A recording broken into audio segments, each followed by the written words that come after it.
Yes, so speaking to people here, the delegates, the MPs, the union representatives, many of them are very happy to be back at conference in person. It was, of course, cancelled last year because of COVID.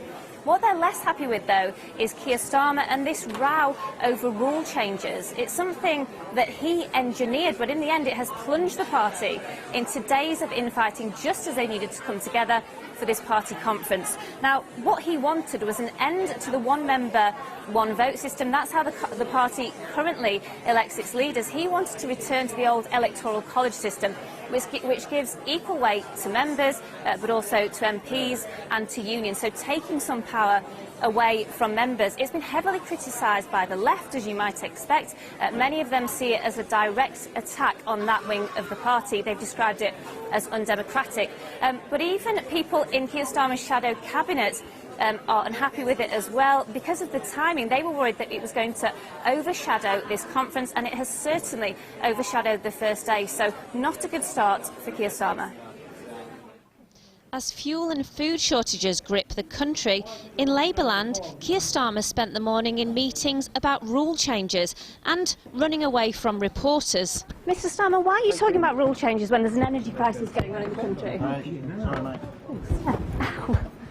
A painful start to the party's annual conference. By the time he arrived in Brighton this morning, he'd already admitted defeat over a plan to overhaul how the party elects its leaders, but he still managed to summon a smile.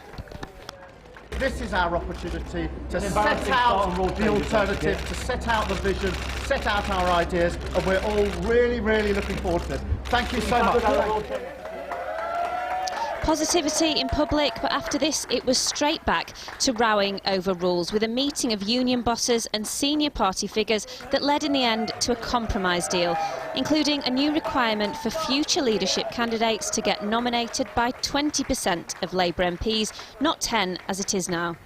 Far from a return to the old electoral college system that Keir Starmer was pushing for. The electoral college seems to have gone now, so the leadership has been unnecessarily brought that forward and been defeated. Big defeat, that, for Keir Starmer. It is a big defeat, but why put yourself in that situation? The changes around nominations for the threshold for nominations for leader, I think, completely unnecessary. Again, they seek to restrict the range of people the membership can choose from. Complete waste of conference time, and I think debilitating for the party overall. This is what today was supposed to be about. Labour back at conference for the first time since COVID hit. The message was about unity as they paid tribute to those lost to the virus over the past 18 months. But it was also about celebrating. Conference, Angela Rayner, first time deputy leader. Not just new jobs, but new policies as well. Labour in power will give all workers rights from day one in their jobs: sick pay, holiday pay, parental leave and protection against unfair dismissal. An assured performance from Angela Rayner, who hasn't ruled out going for the top job herself one day. Some insiders believe that day could come sooner rather than later. But this week, all eyes are on the current leader, who will deliver his first big conference speech since he took office, and whether, after a choppy start, he will sink or swim.